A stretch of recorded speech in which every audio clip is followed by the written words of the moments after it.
ए भन्न भन् मैले पनि भेटेको थिएँ केही नभनी भागी उसले तेरो बारेमा सोधेको थिए झटारेलाई के मन पर्छ के मन पर्दैन भनेर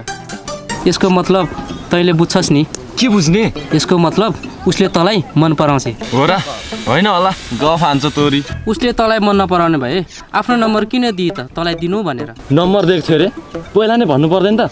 बिर्सेछु नि त भर्खरै फोन गर सिधै एलबी ठोक्दे भन्नु र नभन्नु होला हाम्रो भाग्य नि आलु जस्तै छ फेरि अरूकै नम्बर परेछ भने त होइन होइन उसकै नम्बर हो यसमा शङ्कै नगर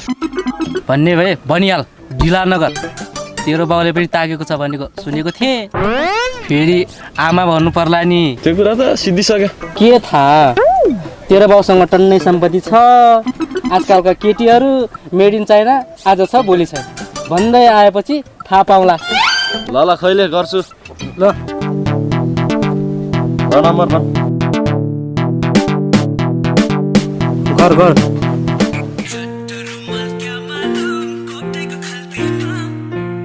हेलो डार्लिङ के छ को तिम्रो पागल प्रेमी नि जानु कस्तो नचिनेको मलाई झटारे हो हो तर तिमीलाई कसरी थाहा भयो जानु गन्देको छोरा झटारे नै हो भनेको तर तिमीलाई कसरी थाहा भयो त मालतीको छोरा नै हो होइन त हो भन्दैछु त तर तिमीलाई कसरी थाहा भयो तँलाई लफङ्गा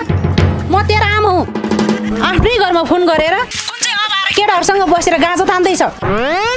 घर मात्र आइज न तेरो हात खुट्टालाई निमाटेर मोल खाल्टामा हाल्नु सकेन भने